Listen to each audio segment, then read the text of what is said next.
ಓಂ ನಮಃ ಶಿವಾಯ ಅಲ್ಲ, ಮೃದು ವಚನವೇ ಸಕಲ ಜಪಂಗಳಯ್ಯ, ಸದು ವಿನಯವೇ ಸದಾಶಿವನ ಒಲುಮೆಯಯ್ಯ. ಮೃದು ವಚನಗಳೇ ಜಪಂಗಳಯ್ಯ, ಸದು ವಿನಯವೇ ಸದಾಶಿವನ ಒಲುಮೆಯಯ್ಯ. ಪದಾರ್ಥ ತ್ಯಾಗ. ಮೊದಲು ಇದನ್ನೆಲ್ಲ ಬಿಡಿ ನೀವು. ಸ್ವಾಮೀಜಿ, ನಾನು ಕೆಟ್ಟದನ್ನು ನೋಡುವುದನ್ನು ಬಿಟ್ಟಿದ್ದೇನೆ, ಕೆಟ್ಟದನ್ನು ಕೇಳುವುದನ್ನು ಬಿಟ್ಟಿದ್ದೇನೆ, ಕೆಟ್ಟ ಜಾಗಕ್ಕೆ ಹೋಗುವುದನ್ನು ಬಿಟ್ಟಿದ್ದೇನೆ, ಪದಾರ್ಥ ತ್ಯಾಗವಾಗಿದೆ. ಮುಂದೆ ಏನು? ಪ್ರಸಾದ ಭೋಗ. ವಚನದಲ್ಲಿ ನಾಮಾಮೃತ ತುಂಬಿ, ನಯನದಲ್ಲಿ ನಿಮ್ಮ ಮೂರುತಿ ತುಂಬಿ, ಕಿವಿಯಲ್ಲಿ ನಿಮ್ಮ ಕೀರುತಿ ತುಂಬಿ, ಮನದಲ್ಲಿ ನಿಮ್ಮ ಗಣನೆನಹು ತುಂಬಿ, ಕೂಡಲ ಸಂಗಮ ದೇವ ನಿಮ್ಮ ಚರಣ ಕಮಲದೊಳಗಾನು ತುಂಬಿ. ವಾಹ್! ವಚನದಲ್ಲಿ ನಾಮಾಮೃತ ತುಂಬಿ. ನುಡಿದರೆ ಮುತ್ತಿನ ಹಾರದಂತಿರಬೇಕು. ನಾಲಿಗೆ ದೇವರು ಕೊಟ್ಟಿರುವುದು ಒಳ್ಳೆಯದನ್ನು ಮಾತನಾಡಲಿಕ್ಕಾಗಿ, ಕೆಟ್ಟದನ್ನಲ್ಲ. ನಾಯಿಗೆ ಹೊಡೀರಿ, ಕೊಯ್ ಅಂತದ, ನಿಮಗೆ ಹೊಡೀರಿ, ಹೊಡೆದವ್ರ ತಾಯಿ ಹತ್ರ ಹೋಗ್ತದೆ ನಿಮ್ಮ ನಾಲಿಗೆ. ಮಾತೆಂಬುದು ಜ್ಯೋತಿರ್ಲಿಂಗ. ವಚನದಲ್ಲಿ ನಾಮಾಮೃತ ತುಂಬಿ, ನಯನದಲ್ಲಿ ನಿಮ್ಮ ಮೂರುತಿ ತುಂಬಿ. ಮೂರುತಿ ಅಂತಂದ್ರ ಎತ್ತೆತ್ತ ನೋಡಿದಳತ್ತತ್ತ ನೀನೇ ದೇವ. ಜಗತ್ತಿನಲ್ಲಿರುವ ಮನುಷ್ಯರೆಲ್ಲರೂ ದೇವರ ಸ್ವರೂಪರು. ಎತ್ತೆತ್ತ ನೋಡಿದಳತ್ತತ್ತ ನೀನೇ ದೇವ, ಸಕಲ ವಿಸ್ತಾರದ ರೂಹು ನೀನೇ ದೇವ. ವಚನದಲ್ಲಿ ನಾಮಾಮೃತ ತುಂಬಿ, ನಯನದಲ್ಲಿ ನಿಮ್ಮ ಮೂರುತಿ ತುಂಬಿ, ಕಿವಿಯಲ್ಲಿ ನಿಮ್ಮ ಕೀರುತಿ ತುಂಬಿ.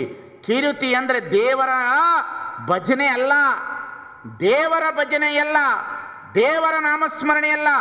ನಿನ್ನ ಬಗ್ಗೆ ಇನ್ನೊಬ್ಬರ ಕೆಟ್ಟದನ್ನು ಮಾತನಾಡುವುದು ನಿನ್ನ ಕಿವಿಗೆ ಕೇಳಬಾರದು. ಹೀಗೆ ಹಿಡ್ಕೊಂಡು ಯೋಗ ಮಾಡ್ರಿ ನೀವು, ಎಷ್ಟು ಚೆನ್ನಾಗಿರ್ತದಂತ ನೋಡಬೇಕು. ಬೆಳಗ್ಗೆ ಎದ್ದೇಳಬೇಕು ಅದನ್ನು ಯೋಗ ಮಾಡಲಿಕ್ಕೆ. ಸ್ವಪ್ರಭಾತ ಸಮಯದಲ್ಲಿ ಅರ್ತಿಯಲ್ಲಿ ಲಿಂಗವನ್ನೆಣೆದರೆ ತಪ್ಪುವುದು ಅಪಮೃತ್ಯು ಕಾಲಕರ್ಮಗಳಯ್ಯ.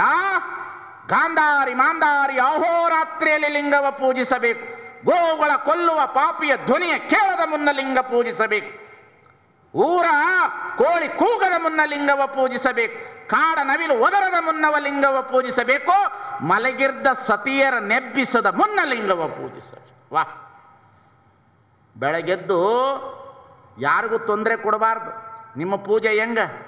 ಜಳಕ ಮಾಡಕ್ಕೆ ಅವ್ರು ನೀರಿಡಬೇಕು, ಪತ್ರೆ ತಂದಿಡಬೇಕು, ಆಸನ ತಂದಿಡಬೇಕು, ವಿಭೂತಿ ತಂದಿಡಬೇಕು. ಇವ ಜಳಕ ಮಾಡಿ ಬಂದು ಕುಂತ್ಕೊಂಡು ಪೂಜೆ ಮಾಡ್ತಾನೆ. ಮಲಗಿರ್ದ ಸತಿಯರ ನೆಬ್ಬಿಸದ ಮುನ್ನ ಲಿಂಗವ ಪೂಜಿಸಬೇಕು. ವಾಹ್! ಇನ್ನೊಬ್ಬರಿಗೆ ತೊಂದರೆ ಕೊಡಬಾರ್ದು. ಪೂಜೆ ಒಳಗಡೆ ತೊಂದರೆ ಇರಬಾರ್ದ್ರಿ. ಬೆಳಿಗ್ಗೆ 3ರಿಂದ 5 ಗಂಟೆ ಒಳಗಡೆ 1 ತಾಸು ಬರೀ ಒಳ್ಳೆಯ ವಾತಾವರಣ ಕುತ್ಕೊಂಡು ಪೂಜೆ ಮಾಡಿ ನಿಮ್ಮ ಪಾಡಿಗೆ ನೀವು ಕೆಲಸ ಮಾಡಬೇಕು. ನಿಮ್ಮ ಪೂಜೆ ನೀವೇ ಮಾಡಬೇಕು, ಇನ್ನೊಬ್ಬರು ಮಾಡಬಾರ್ದು. ನಿಮ್ಮ ಪೂಜೆ ನೀವೇ ಮಾಡಬೇಕು, ಇನ್ನೊಬ್ಬರು ಮಾಡಬಾರ್ದು. ದೇವಸ್ಥಾನಕ್ಕೆ ಹೋಗ್ತಿರಲ್ಲ ಪೂಜೆ ಮಾಡ್ಸಕ್ಕ, ತಟ್ಟೆ ಒಳಗಡೆ ಹಣ್ಣಿಟ್ಕೊಂಡು ದೇವಸ್ಥಾನಕ್ಕೆ ಹೋಗಿ ಪೂಜಾರಿ ಕೈಯಲ್ರಿ ಕೊಡ್ತೀರಿ ಪೂಜೆ ಮಾಡು ಅಂತ. ಅವ ಪೂಜೆ ಮಾಡ್ತಾನ. ಪೂಜೆ ಮಾಡಿದ ಮೇಲೆ ಅವ ಅನುಗ್ರಹ ಮಾಡಬೇಕು. ಯಾರಿಗೆ ಅನುಗ್ರಹ ಮಾಡಬೇಕು? ಅವನು ಯಾರಿಗ್ರಿ ಮಾಡಬೇಕು? ದೇವರು ಅನುಗ್ರಹ ಮಾಡಬೇಕು. ಯಾರಿಗೆ ಮಾಡಬೇಕು? ಯಾರಿಗೆ? ಪೂಜಾರಿಗೆ. ಹಣ್ಣು ಒಯ್ದವ್ರಿಗೆ ನೀನು ಕಷ್ಟಪಟ್ಟು ಪೂಜೆ ಮಾಡ್ಕೊಂಡು ಏನ ರೊಕ್ಕ ಕೊಟ್ಟು ಪೂಜೆ ಮಾಡಿಸಿ ಮಗನ ನೀನು? ತನ್ನ ಆಶ್ರಯದ ರತಿ ಸುಖವನ್ನು ತಾನುಂಬ ಊಟವನ್ನು ತಾ ಮಾಡಬೇಕಲ್ಲದೆ ಬೇರೆಯವರ ಕೈಯಲ್ಲಿ ಮಾಡಿಸಬಹುದೇ? ಕೆಮ್ಮನೆ ಉಪಚಾರಕ್ಕೆ ಮಾಡುವರಲ್ಲದೆ ನಿಮ್ಮ ನೆತ್ತಬಲ್ಲರೆ ಯಾ ಕೂಡಲ ಸಂಗಮ ದೇವ. ಒಂದಿಷ್ಟು ತೊಗೊಂಡೋಗ್ಬಿಟ್ಟು ಪೂಜಾರಿ ಕೈಲಿ ಕೊಟ್ಟು ಪೂಜೆ ಮಾಡು. ಅವ ಹೇಳ್ತಾ ಇರ್ತಾನೆ, ಏನೇ ನನ್ನ ಕರ್ಮ ಅವ ಅಂದಿಬಿಟ್ಟ. ಅವ ತೀರ್ಥ ಕೊಟ್ಟು ಕೂಡಲೇ ನಿಮಗೆ ಪ್ರಾಪ್ತಿ ಆಯ್ತಂತೆ. ಏನು ಪ್ರಾಪ್ತಿ ಆಗ್ತದೆ ನಿಮಗೆ? ಏನು ಪ್ರಾಪ್ತಿ ಆಯ್ತು? ಒಳಗಡೆ ಮೋಹ ಹೋಗಲಿಲ್ಲ, ಕಾಮ ಹೋಗಲಿಲ್ಲ, ದ್ವೇಷ ಹೋಗಲಿಲ್ಲ. ಎಷ್ಟೋ ಜನ ಪೂಜೆ ಎಂತೆಂಥ ಪೂಜೆ ಮಾಡಿಸ್ತಾರೆ ಗೊತ್ತೇನೋ?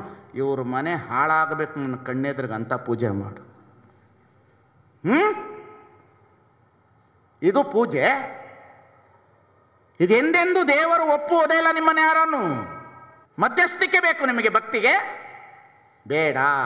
ಬೇಡುವುದಿದ್ದರೆ ನೀನೇ ಬೇಡು, ಕೇಳುವುದಿದ್ದರೆ ನೀನೇ ಕೇಳು, ಪೂಜೆ ಮಾಡುವುದಿದ್ದರೆ ನೀನೇ ಪೂಜೆ ಮಾಡು. ಅದಕ್ಕಾಗಿ ಬಸವಣ್ಣ ಇಷ್ಟಲಿಂಗ ತಂದ.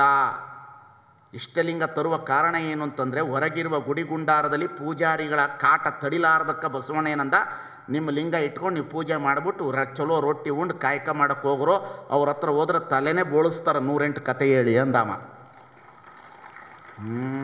ನೋಡ್ರಿ, ಈ ಬಲ್ಬ್ ಎಷ್ಟು ಸುಟ್ಟೈತೆ ಅಂತ ನೋಡ್ಬೇಕಾದ್ರೆ ಮೀಟ್ರ್ ನೋಡ್ಬೇಕು. ಈ ಬಲ್ಬ್ ಎಷ್ಟು ಸುಟ್ಟದ ಅಂತ ಮೀಟ್ರ್ ನೋಡ್ಬೇಕು.